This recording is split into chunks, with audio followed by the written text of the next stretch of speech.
and jumping into the next day. Like I said, I was gonna come back at the mosque. It's already like 32 Celsius and it's 8:30 in the morning, so I just came pretty much just to take some photos with the pigeons. Again, super fascinating. I haven't seen that many white pigeons in one spot ever in my life. So yeah, they're right in front of me, actually right there. So we're gonna go and see exactly if we can take some photos and so on, and then head to our next and final destination here in Mazar before calling it a day, and then tomorrow flying back to Kabul and then heading to Abu Dhabi. Then the adventure goes on. I've just noticed that the people are cleaning the carpets from the inside of the mosque, so let's go and check it out a little bit. Man, I still can't believe this is actually real. Check this out.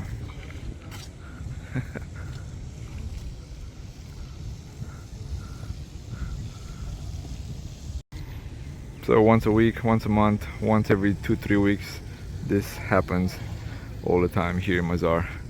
Yeah, with the amount of people that are stepping in the mosque, you definitely have to clean it quite frequently. The marble tile is so powerful to the eye, you can barely keep them open right now. Yeah, you pretty much have to squint all throughout. Still curious about that tree right there.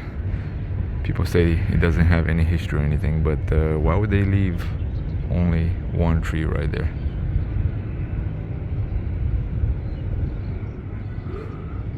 Back at the pigeons, it looks like everyone enjoys playing with the pigeons.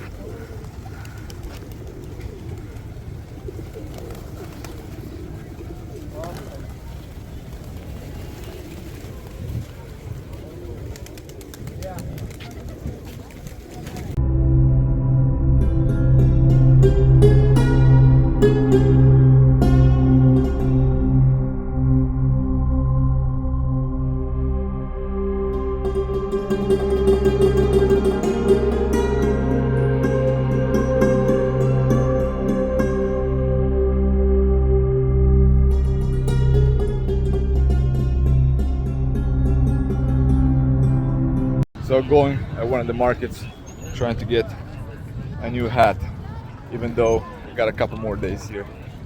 A little bit late to buy the hat, but still want to have it as a souvenir, if not, or wear sometimes they'll. But yeah, this is the market, which was almost completely closed last night. So finally purchased my last 2 days here in Afghanistan a new hat, but yeah, it's a little bit different. It doesn't fit as comfy as the one from Pakistan. Right now, still at the market, heading over outside of the city to do a little bit more exploring.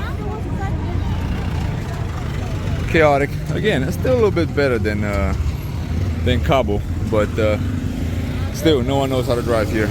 People, like I told them, people learn how to avoid others, not how to drive.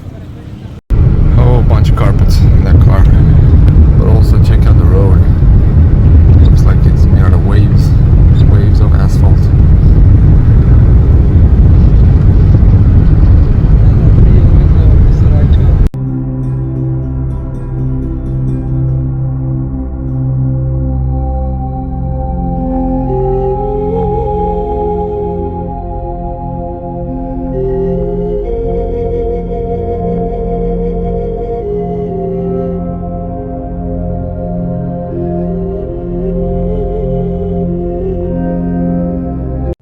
Hours later from Mazar, made it to a Buddhist stupa. Yeah, like I mentioned in the previous episodes, this was a site where Buddhists were as well, like in Bamyan here as well, and throughout the region. We're talking about thousands of years ago, around 2,000 years ago. But yeah, check this out. It looks very similar to something you would see in Sri Lanka, in India, and so on. Carved from stone, one piece. Yeah, let's go and see exactly. Supposedly it has some caves here. Samangan, the city. Yeah, I would say almost 3 hours from Mazar. But yeah, check out the city in the back as well. The mosque, the mountains. Very interesting. And the entrance itself, it's actually carved in the stone as well.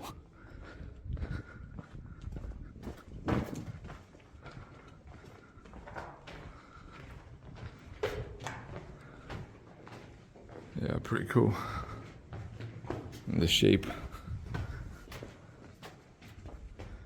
And there she is. Which way? Left, right?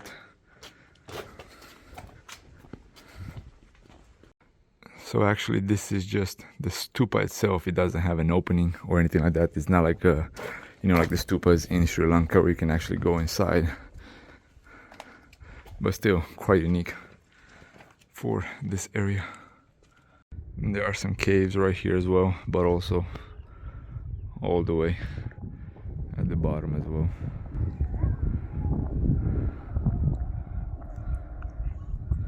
So right now we're at one of the sides that was carved just in front of the stupa. Check this out.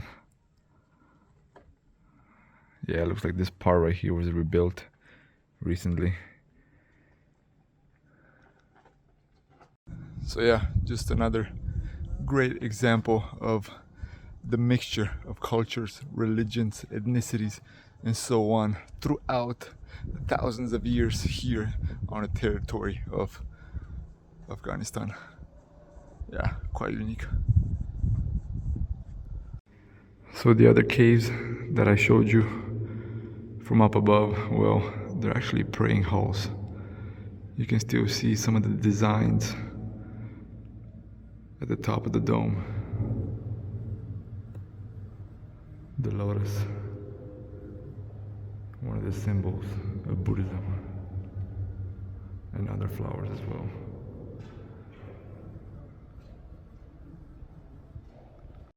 And the other ones, looks like it's a series of caves. Very, very cool. You can see the mountain where the other stupa is located.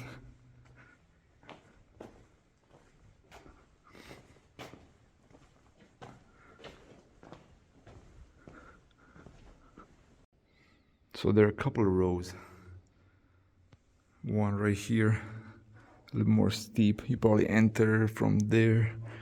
And then the main one.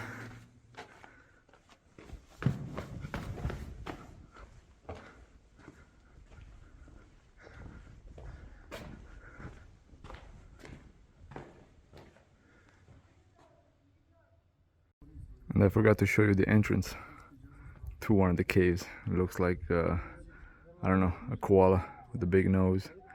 Two beautiful eyes right there. So on the way back to Mazar, saw this little palace fort look-alike, and we decided to make a quick little stop. But of course, like everything else, before you make any stop, before you make any visits, even to the mosque, to the shrine of Ali, you have to go and register at the department, at the commandant department, whatever it's called. But yeah, the beautiful mountains, the rocky, dry mountains here near Mazar. Yeah, let's turn this a little bit around so you can see me. I was informed that you know, my buddy Obaid used to come here a lot back in the day, and actually people used to swim here. Not sure exactly if they still do or not. There's some moss there, but yeah, let's go at the end of the pool so you can take a view and actually see the mountains with the palace as well.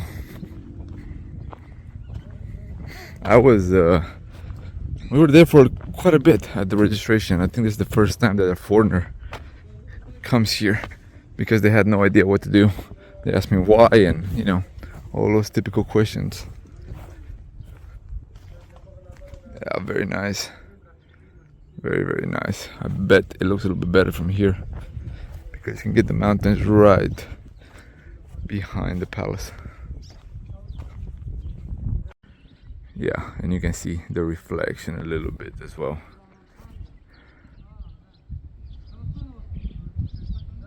Yeah, it looks like it was just left in place. No preservation. And inside the palace, Beautiful white dome and lots of birdies. Yeah, supposedly there's a library here as well, somewhere, that he's gonna show us.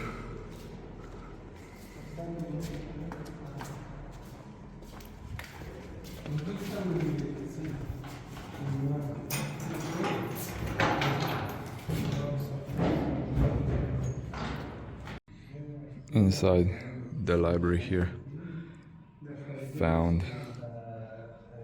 a book of the giant Buddhas in Bamiyan. So yeah, that's how they used to look like.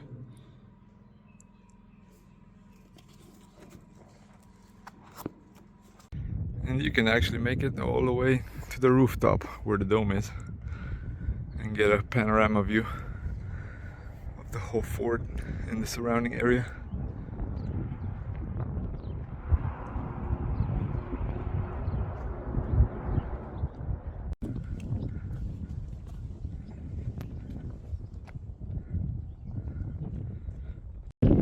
Noticed on the map that there's an ancient city close by, and I believe that's the one right there. You can see some of the fortifications. Zooming in all the way, it's probably really shaky, but yeah, lots and lots of history all throughout. It's getting a little bit windy up here. And check out the exterior with the towers and the Rocky Mountains in the back. My kid on bike really fast. Yeah, but we're heading back to Mazar now. That was our last stop on the way. So he added the ice cream, and now they started. Check this out.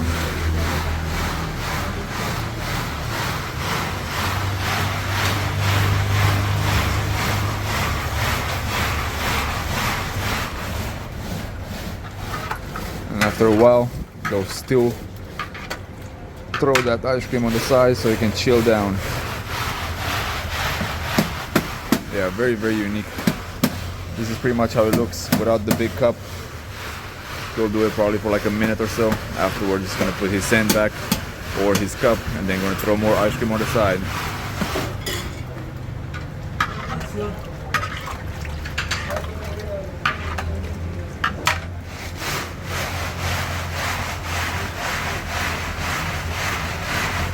And guys, putting an end to the series from Afghanistan. It's been a pleasure to visit Afghanistan in the past week. I'm actually home right now. This video is actually the final ending of this last episode. It's being done in August when these videos have popped up on YouTube, although the series was filmed in May. Had a long summer, you know, starting in May, finished the Afghanistan, then afterwards went to Madagascar, and then to Kyrgyzstan, then to Kazakhstan, and now getting ready to go to Papua New Guinea. But just put the video together and realized I did not make a conclusion, because on the last day I went to Kabul, and then from Kabul I went outside, grabbed something to eat, and then headed back to the airport in order to catch the flight back to Abu Dhabi. Yeah, in the meantime I've been to Bulgaria and a few other small little countries, again to Abu Dhabi and again to Dubai and so on. But yeah, it's been phenomenal to go to Afghanistan. Definitely will return in the future, because it has a whole bunch more places to astonish us, like in the north, in Wakhan, which definitely one day in the summer, probably around July, probably the best part to go to Wakhan. But definitely Herat, Kandahar, and Nuristan, whole bunch more. But until then, guys, appreciate it if you have watched any of the episodes. Gonna put an end, not gonna have any episodes on the channel for at least a month. Like I said, I'm departing in a couple of days to the Pacific again, and I won't have my laptop or anything with me. So truly appreciate. Just share the video with anyone you might think would want to go in Afghanistan nowadays. It's a perfect time to go. Things are tranquil. If you do have any other questions regarding Afghanistan or any other countries, definitely leave them in the comments. The reels, the shorts are, they're popping up more frequently. I'll probably try to post a reel, a short every other day, every day since I'm home right now. I've been posting those every day, and people seem to enjoy the Papua New Guinea series, and because I went there in January and February and going back again, definitely the next series on the channel will be from Papua New Guinea. Gratitude should be the only attitude. Stay humble, guys, and I'll see you next time. Peace out.